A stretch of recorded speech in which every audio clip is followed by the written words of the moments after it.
David vs. Goliath, the $20 trillion showdown history predicted. What if I told you we're living through one of history's greatest stories and most people are missing it? What if the headlines you scroll past every morning, tariffs, trade wars, economic tensions, are actually chapters in a tale as old as civilization itself? The story of David and Goliath. But this time, the Valley of Allah is the global economic arena. The giant stands 9 feet tall with armor of GDP and military might. And the shepherd boy. He comes from a golden tower in Manhattan, armed with nothing but unconventional weapons and unshakable belief. This is not a political endorsement. This is pattern recognition. This is the story of how history rhymes, how giants always emerge, and how every generation must decide.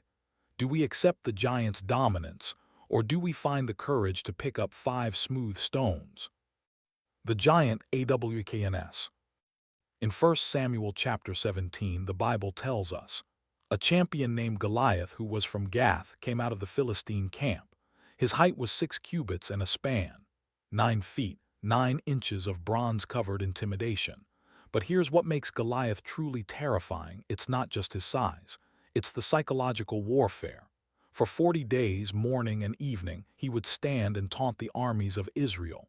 40 days of unanswered challenges. 40 days of fear, paralyzing an entire nation. Now let me tell you about a different giant. In the year 2000, China's GDP was $1.2 trillion, roughly the size of Italy's economy. The United States stood at $10.2 trillion, undisputed economic champion of the world. 20 years later, China's economy had exploded to $14.7 trillion. The fastest sustained economic expansion in human history, from rice paddies to robotics, from textile factories to technological dominance. 500 million people lifted from poverty in a single generation. By 2020, China manufactured 28% of global output. Compare that to America's 16.8%.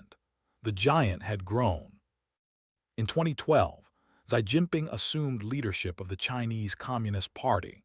Unlike his predecessors who ruled through collective consensus, Xi consolidated power with methodical precision. By 2018, he had eliminated term limits, positioning himself potentially for life. He launched the most extensive anti-corruption campaign in Chinese history, simultaneously removing political rivals and centralizing control. The Belt and Road Initiative, Xi's signature foreign policy, promised to invest over $1 trillion in infrastructure across 70 countries, a modern-day tribute system dressed in development economics. In the South China Sea, artificial islands bloomed like aggressive coral, each one a military base extending China's reach. China's military modernization accelerated. Hypersonic missiles, aircraft carriers, stealth fighters. The People's Liberation Army was transforming into a force that could challenge American dominance. And the world was afraid. For decades, Western leaders had adopted a strategy of appeasement disguised as engagement. The theory went like this: integrate China into the global economic system, and prosperity would naturally lead to political liberalization. Make them rich, and they'll become democratic. When China joined the World Trade Organization in 2001, President Clinton declared it was a good deal for America. What actually happened? America's trade deficit with China exploded from $83 billion in 2001 to $419 billion by 2018. Manufacturing jobs hemorrhaged from the American heartland. Entire communities hollowed out.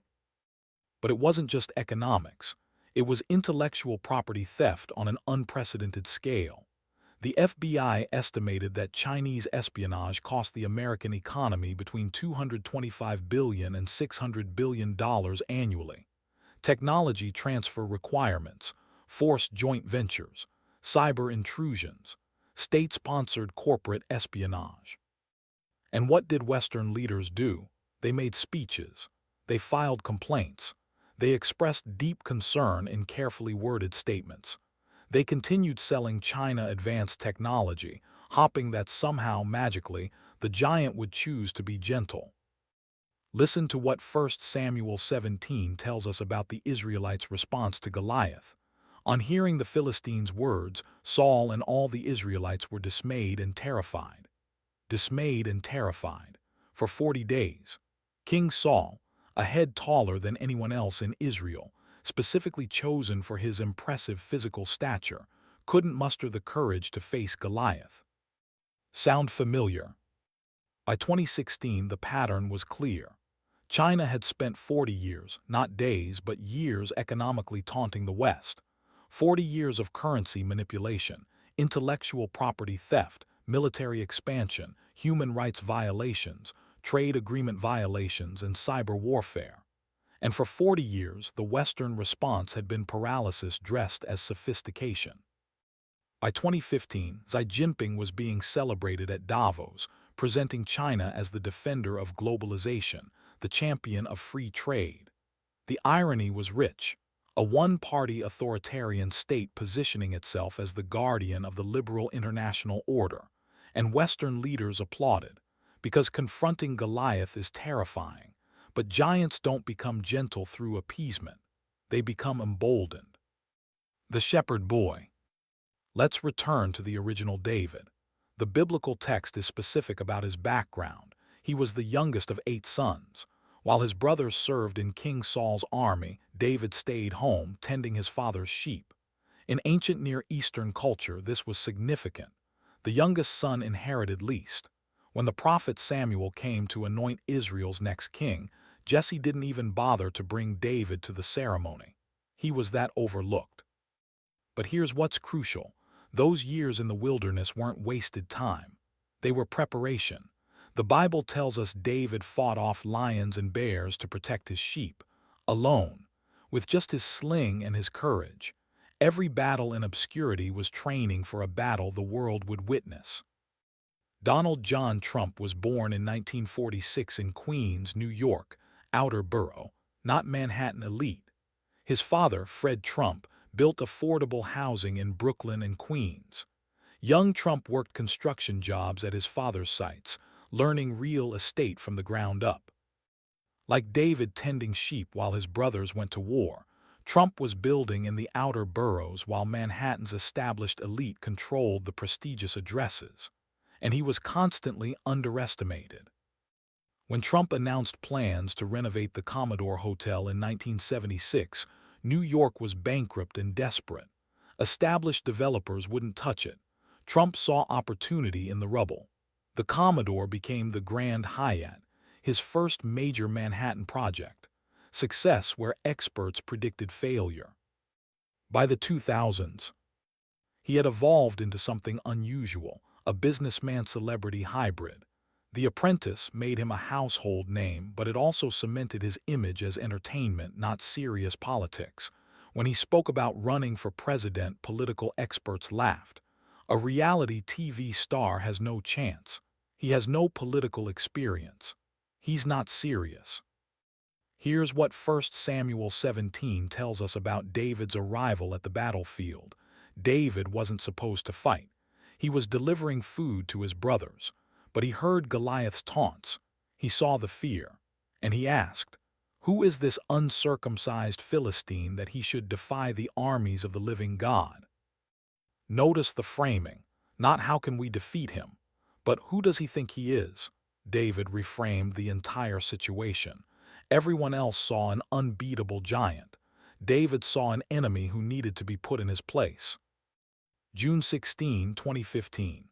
Trump Tower, Manhattan. Donald Trump descended a golden escalator and announced his candidacy for President of the United States.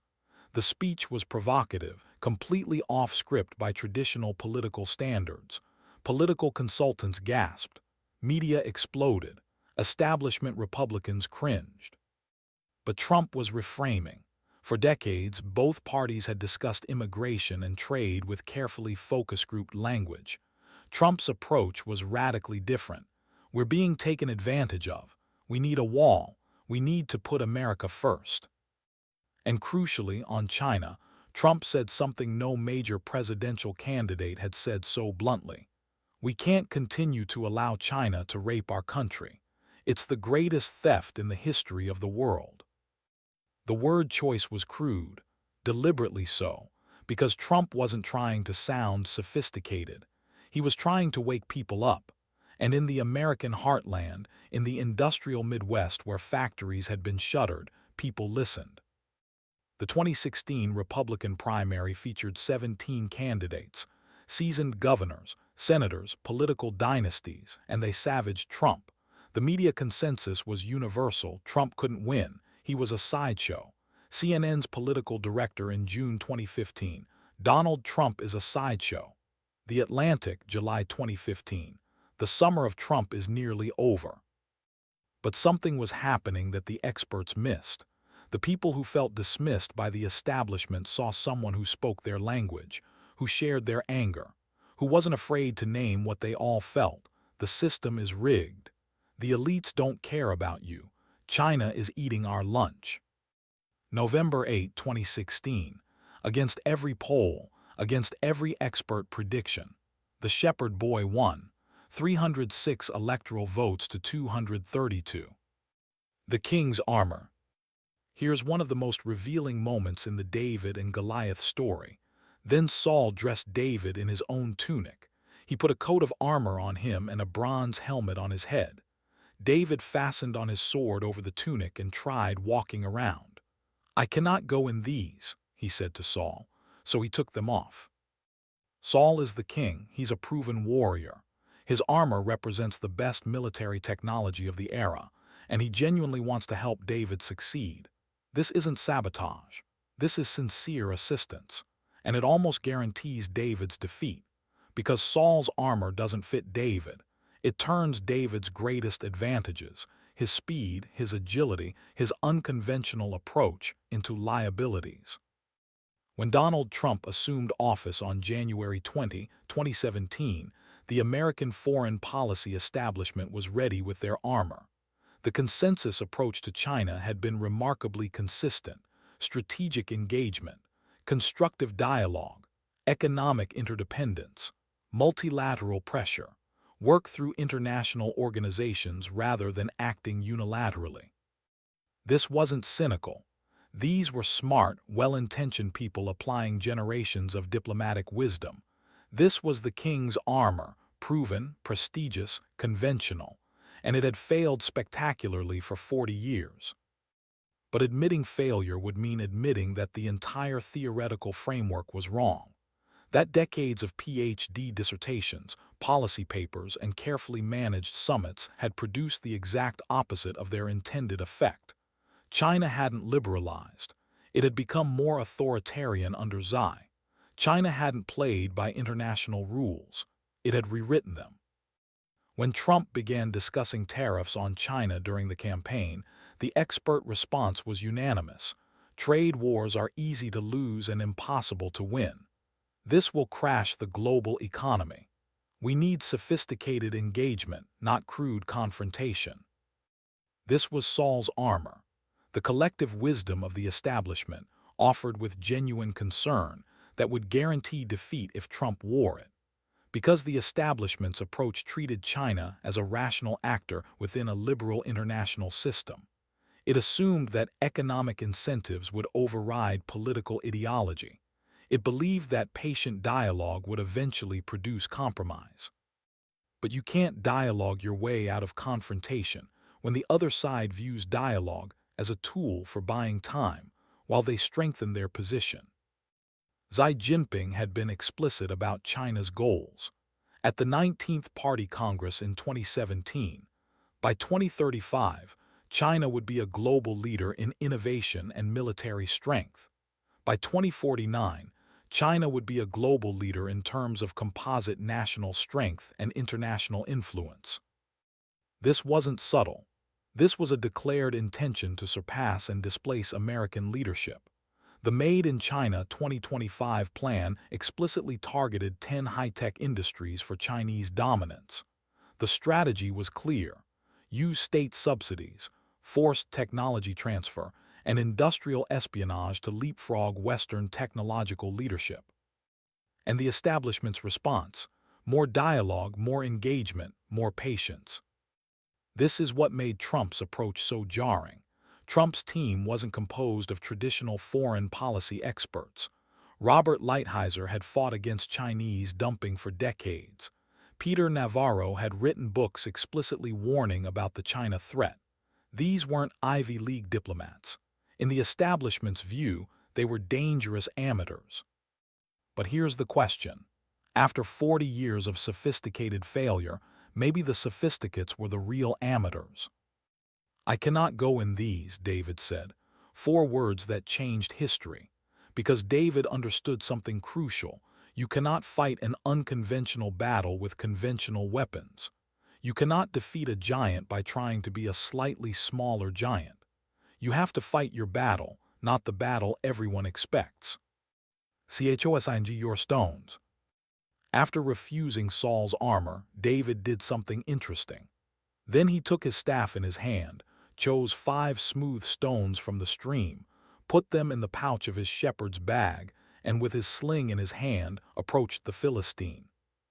5 smooth stones, not random rocks, smooth ones, carefully selected. David knew his weapons. He'd used them countless times defending sheep from predators. These weren't improvised weapons. They were specialized tools that David had mastered through years of practice in obscurity. Trump's 5 smooth stones against the Chinese Goliath were unconventional, rejected by experts, and carefully selected. Stone 1: tariffs, direct economic pressure escalating until China negotiated.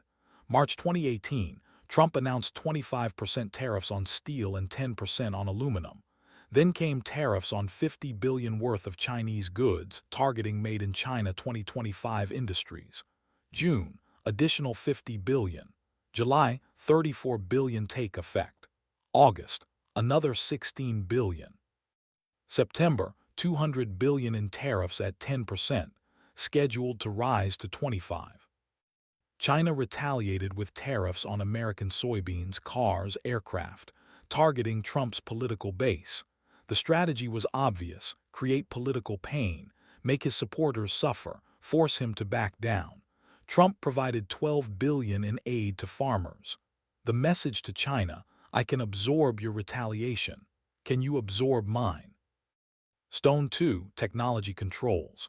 In May 2019, Trump signed an executive order banning American companies from using telecommunications equipment from foreign adversaries, specifically targeting Huawei.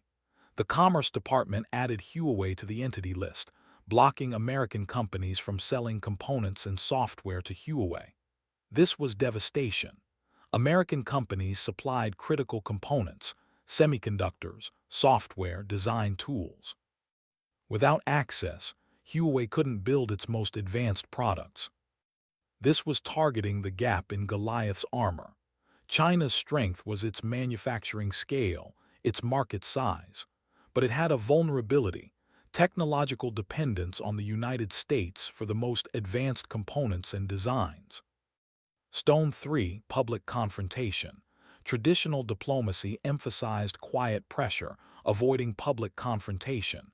Trump inverted this completely. China has been ripping off the United States for years. We have been losing $500 billion a year to China. They're the single greatest theft in the history of the world. Make it public, make it personal, make it impossible to ignore. Because quiet diplomacy had been tried for 40 years. It failed because it gave China room to make promises privately while continuing problematic behavior publicly. Stone 4: alliance pressure. Trump's message to allies was blunt: if you integrate Huawei into your telecommunications infrastructure, we will limit intelligence sharing. This created a crisis for countries like the United Kingdom and Germany. Choose. One by one, countries began restricting Huawei. Britain banned it. France imposed restrictions. Poland arrested a Huawei executive. This wasn't traditional multilateralism. This was forcing allies to declare sides in a technological Cold War. Stone 5: economic decoupling. This was the most radical stone.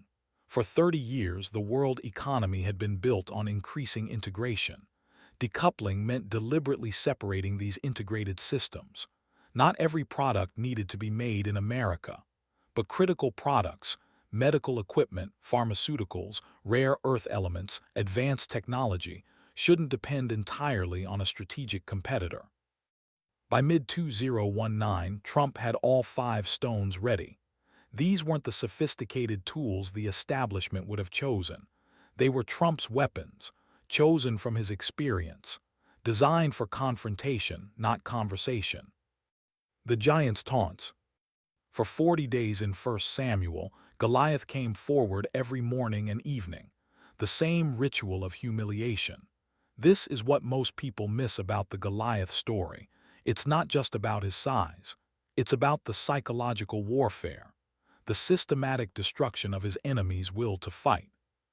For 40 years, not days, but years, China had been conducting its own version of Goliath's taunts.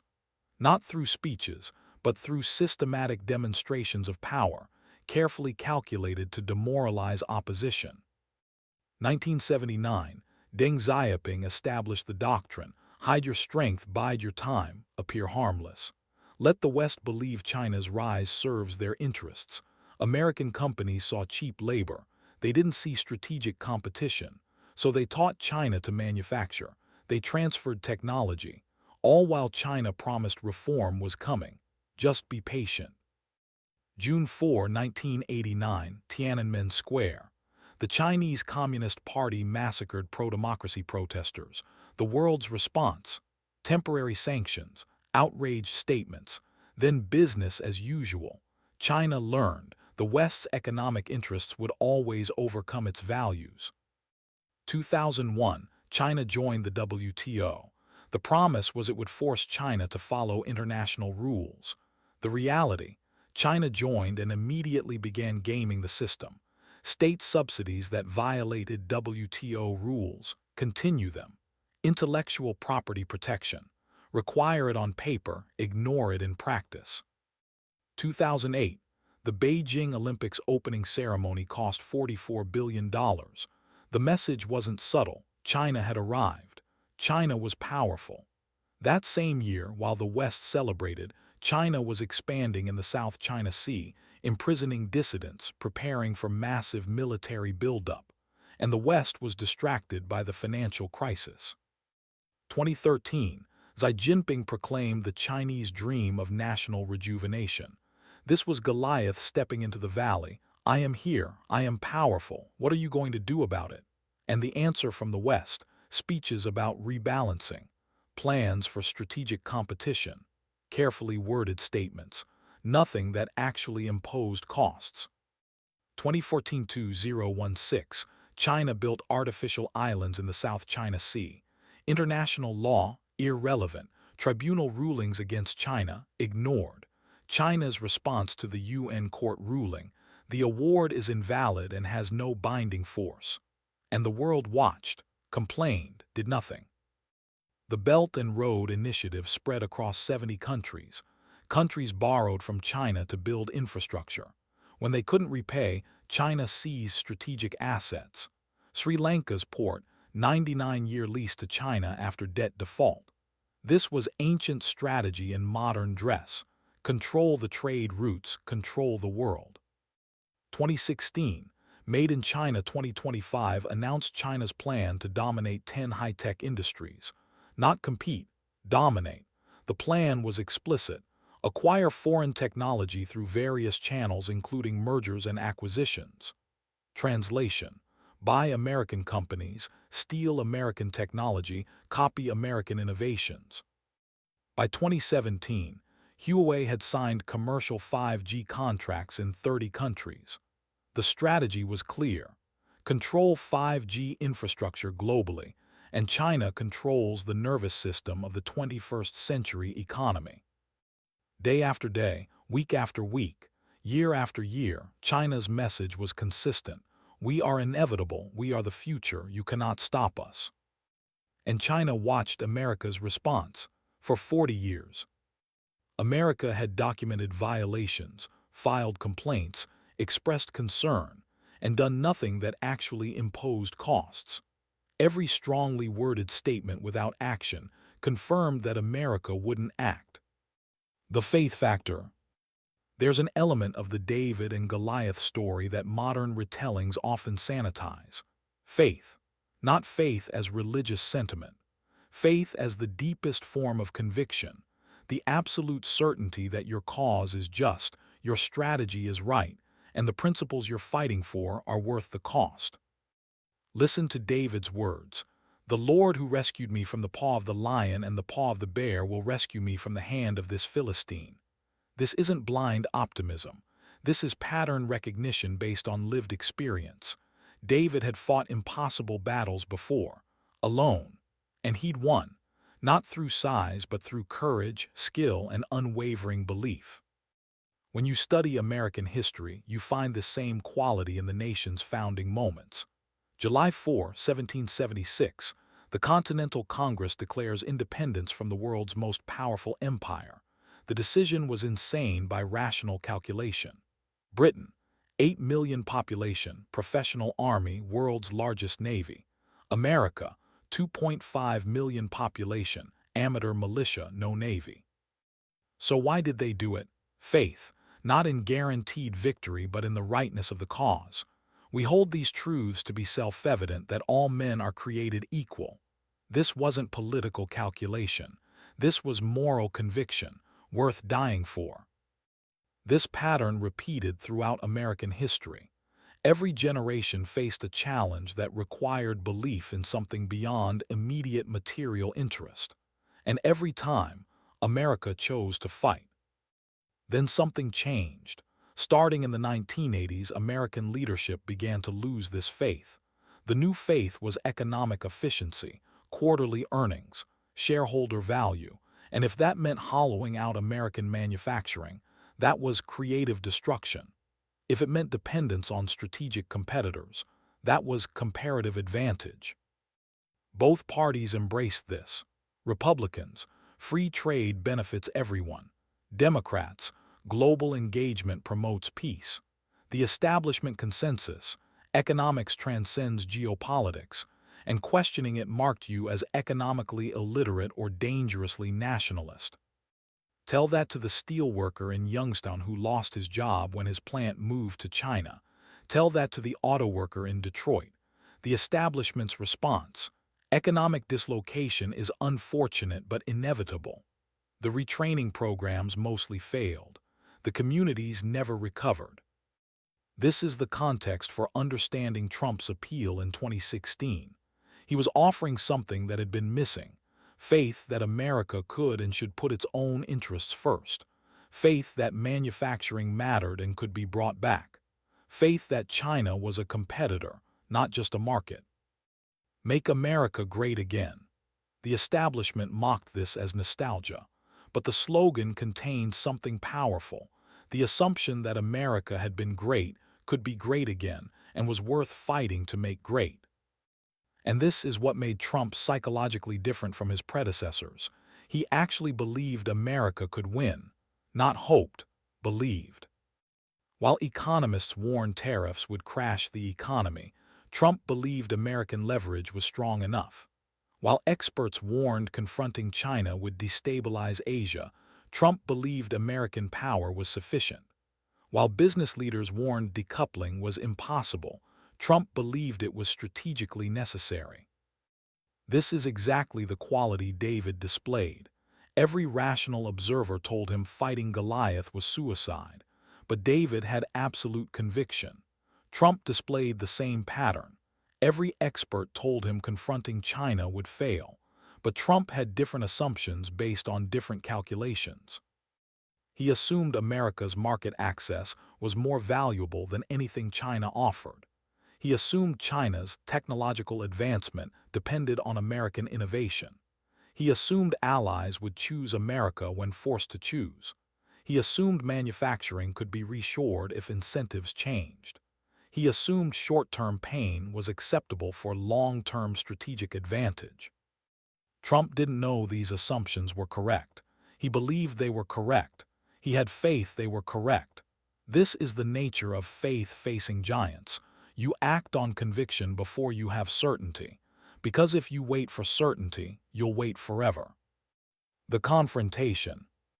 In 2018, the entire world became the audience for a champions battle unlike any in modern history.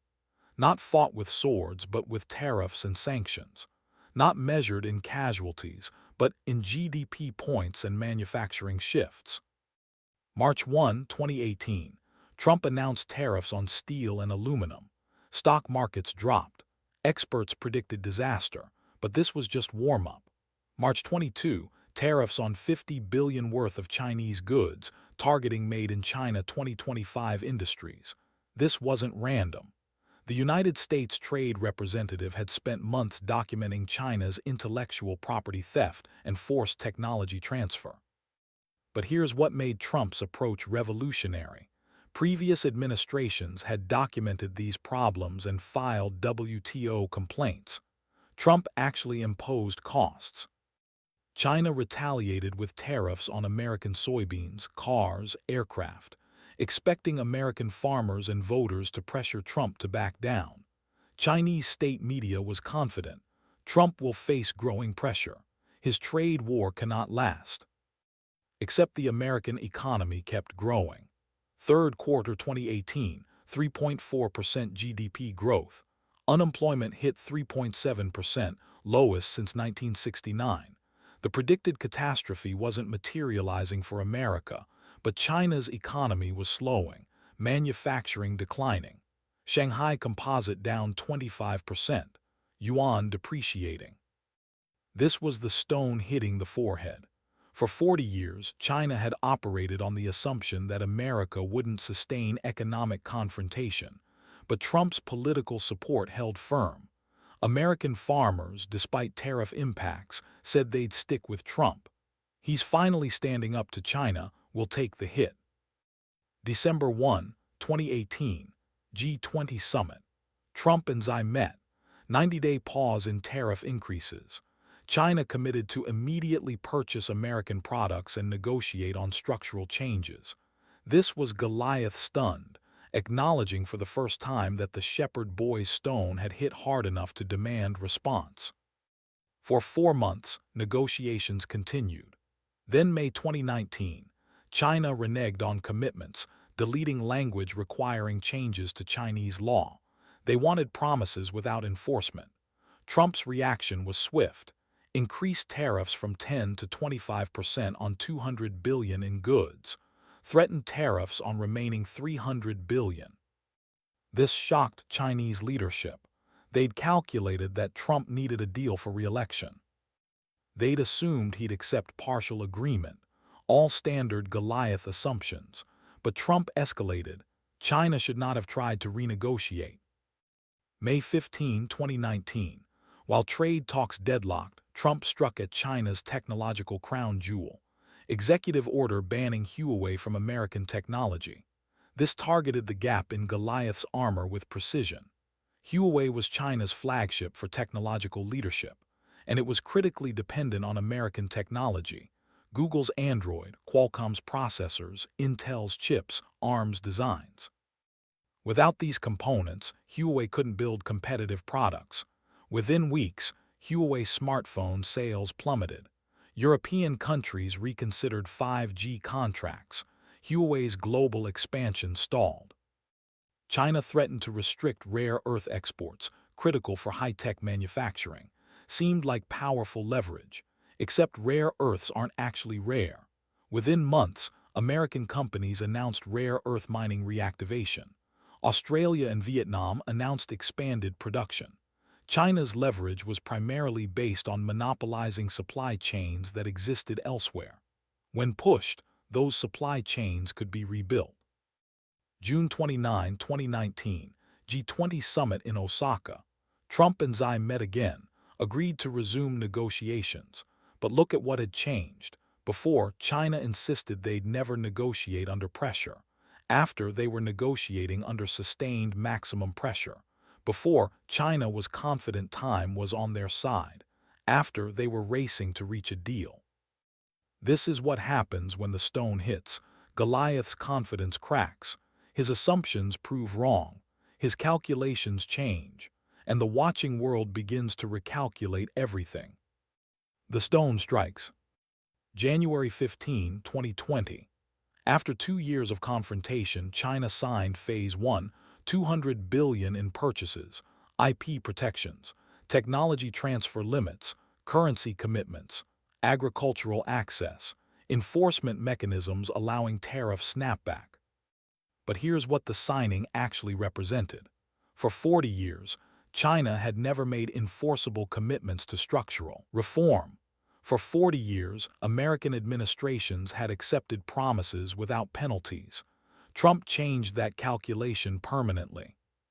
Within months, the world transformed. Europe reconsidered Huawei. India banned Chinese apps. Australia investigated Chinese influence. Japan accelerated supply chain diversification. Taiwan became strategically critical for semiconductors.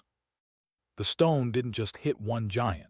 It shattered a 40-year consensus that China's rise was inevitable and confrontation was impossible.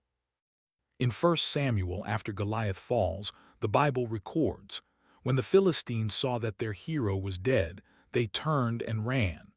The giant's fall caused systemic collapse of enemy confidence. Trump's confrontation with China didn't defeat China. Giants don't die from single stones in the modern world. But it shattered the myth of China's invincibility. It proved confrontation could succeed where accommodation had failed. It demonstrated that faith in American strength wasn't nostalgia, it was strategic wisdom. And most importantly, it restored something America had lost, the belief that giants can be challenged, the conviction that principles matter more than short-term stability, the faith that America's best chapters aren't behind us, they're still being written. Because here's the truth about David and Goliath stories, they're never really about the giant. They're about whether we have the courage to pick up our stones, whether we have the faith to confront what terrifies us, whether we believe our cause is worth fighting for.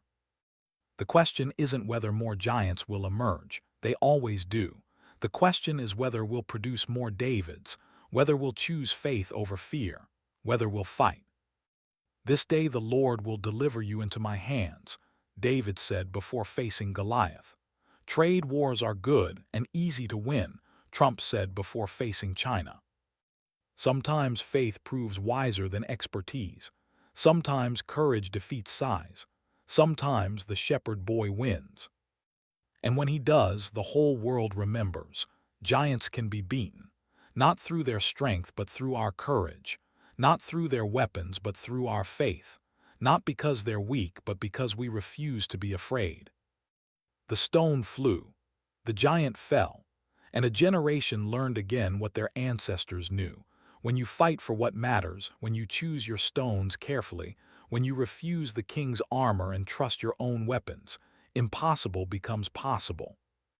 This is the pattern that repeats through history. This is the story we're living through. This is the choice every generation faces. Accept the giant's dominance or pick up your stones and fight. America picked up its stones. The giant stumbled, and the world learned once more. Faith, courage, and strategic conviction can challenge powers that seem invincible. The battle isn't over. Giants never truly fall from single stones in our complex world, but the myth of inevitability is shattered. The paralysis is broken. The fear is conquered. And that ultimately is what every David and Goliath story teaches. The greatest victory isn't killing the giant. It's proving that giants can be challenged, that faith can overcome fear, that the shepherd boy can stand in the